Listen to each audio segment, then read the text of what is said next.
इस सवाल में क्या गिवन है, एक वोल है,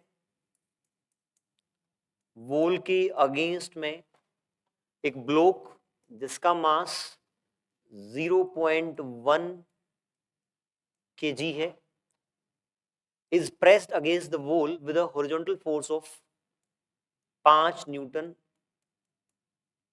5 न्यूटन का फोर्स ऐसे लगाया गया है। If the coefficient of friction between wall and the block, इस वॉल और ब्लॉक के बीच के कोएफिशिएंट ऑफ फ्रिक्शन की वैल्यू यदि 0.5 है, 0.5, तब फ्रिक्शन फोर्स कितना लग रहा होगा ये आपको निकालना है।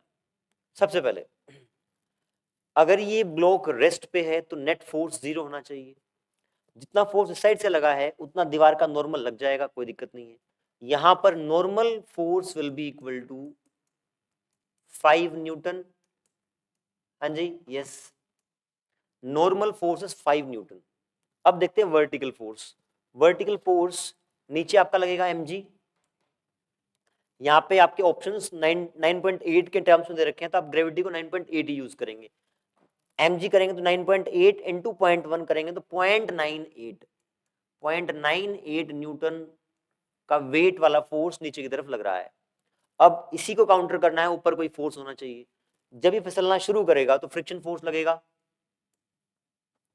अब फ्रिक्शन फोर्स मैक्सिमम लगेगा कि नहीं लगेगा चेक करना है। तो सबसे पहले निकाल लेते हैं कि फ्रिक्शन फोर्स की मैक्सिमम वैल्यू है क्या इस केस में। इस केस में म्यू एन लगाएं।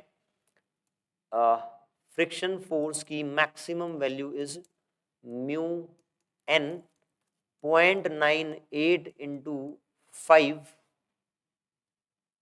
ये आपकी हो जाएगी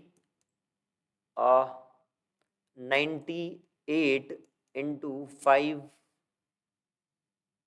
बाई, इसको कर लें आप 10, और 10 यहां पे 4.9 न्यूटन। इसका मतलब ऊपर की तरफ फ्रिक्शन फोर्स मैक्सिमम 4.9 न्यूटन लग सकता है, लेकिन फ्रिक्शन का मकसद होता है कि रिलेटिव मोशन को रोकना। तो नीचे की तरफ अगर फोर्स 0.98 न्यूटन लग रहा है तो फ्रिक्शन उतना ही लगेगा, सो दैट कि ये रेस्ट पे रहे, उससे ज्यादा नहीं लगेगा। तो friction is 0.98 in this case. Answer is 0.98। बार बार वही कंसेप्ट लग रहा है, क्या फ्रिक्शन फोर्स मैक्सिमम वैल्यू पे लगेगा कि नहीं लगेगा।